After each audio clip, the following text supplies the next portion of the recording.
It's natural to be thinking, what am I going to get from this course? Or what's in it for me? This is a common question in all human relations, although it's seldom directly asked and answered. Here's the short, bottom line answer. The better you can work with people, the more successful you will be in your personal and professional life. Life is about relationship. It's all people, people, people. This may be one of the few courses you'll take which you can actually use what you learned during the course of your personal life as well. You don't need to wait till you graduate to apply what you've learned and develop your human relations skills. Now, let's expand on what's in it for you by exploring some of the myths and reality surrounding what we call human relations.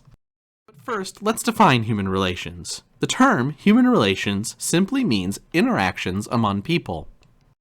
Now, let's discuss the top 3 myths about human resources before exploring the world of human relations in more detail.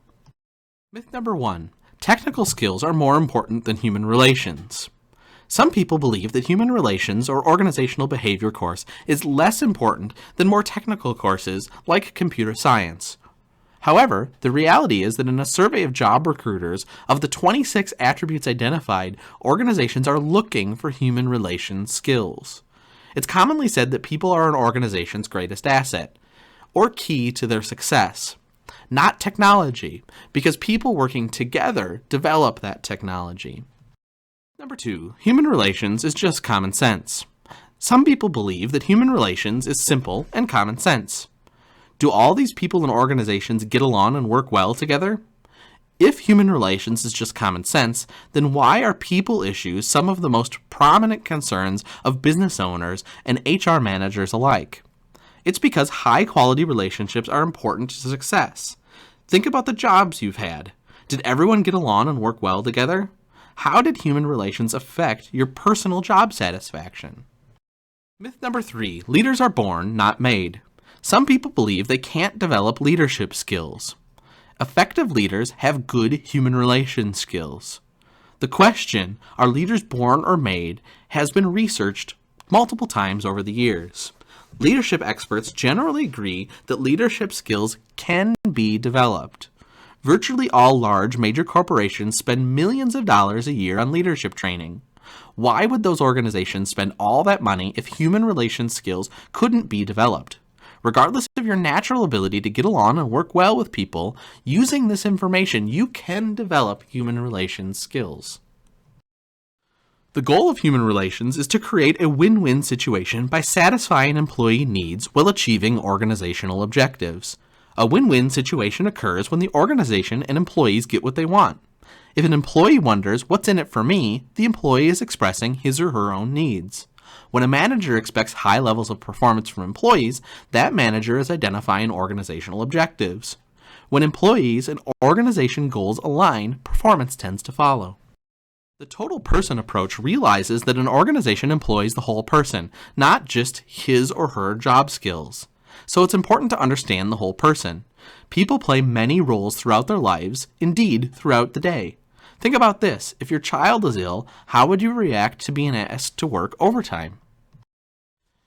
The study of human relations looks closely at the way people behave, why people behave the way they do, or what makes them and the people around them tick.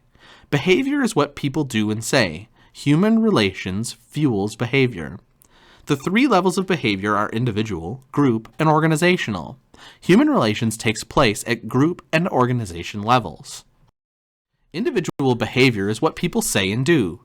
Here, basic psychology and communication principles apply. Individual behavior influences group behavior. An organization is a group of people working to achieve one or more objectives.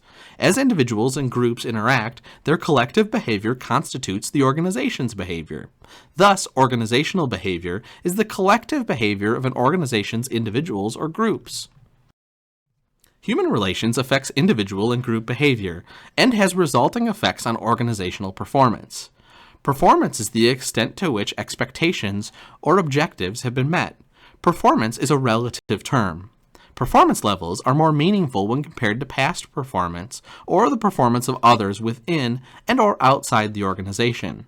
Since relationships are the lifeblood of organizations, poor relations impede individual, group, and organizational performance. Popularly called organizational behavior and rooted in the behavioral sciences, the science of human relations was developed in the late 1940s. It's based primarily on psychology, which attempts to determine why individuals behave they do, and sociology, which attempts to determine how group dynamics affect organizational performance. Social psychology, economics, and political science have also contributed to organizational behavior. Frederick Taylor, an engineer known as the father of scientific management, focused on analyzing and redesigning jobs more efficiently in the late 1800s and early 1900s, which led to the idea of mass production. Scientific managers focused on production, not people. They assumed that workers always acted rationally and were motivated simply by money.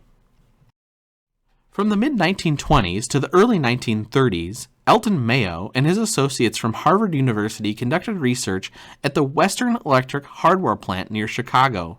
The research conducted through the HAWTHORNE studies has become a landmark in the human relations field. In fact, ELTON MAYO is known as the father of human relations. As a consequence of these studies, the Hawthorne effect was discovered. The Hawthorne effect refers to an increase in performance caused by special attention given to employees, rather than tangible changes in work. During the research, Mayo changed the lighting and ventilation in work areas. To his surprise, performance went up regardless of working conditions.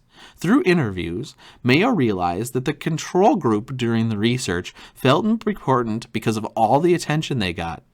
Therefore, performance increased because of the special attention given to those employees. With the knowledge of the results of the Hawthorne studies, some managers used human relations as a means of manipulating employees, while others took the attitude that a happy worker is a productive worker. Studies have shown that happy workers are usually, but not always, more productive than unhappy workers. During the 1940s and 1950s, other major research projects were conducted in a number of organizations.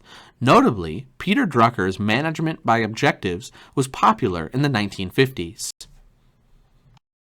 During the 1960s, Douglas McGregor published Theory X and Theory Y. In the 1980s, the U.S. rate of productivity was much lower than that of Japan. William OUCHI discovered that a few particularly successful firms did not follow the typical U.S. model. After years of research and investigation, OUCHI developed Theory Z. Theory Z integrates common business practices in the United States and Japan into one middle ground framework appropriate for the use in the United States. Total quality management was popular during this time in the 1980s.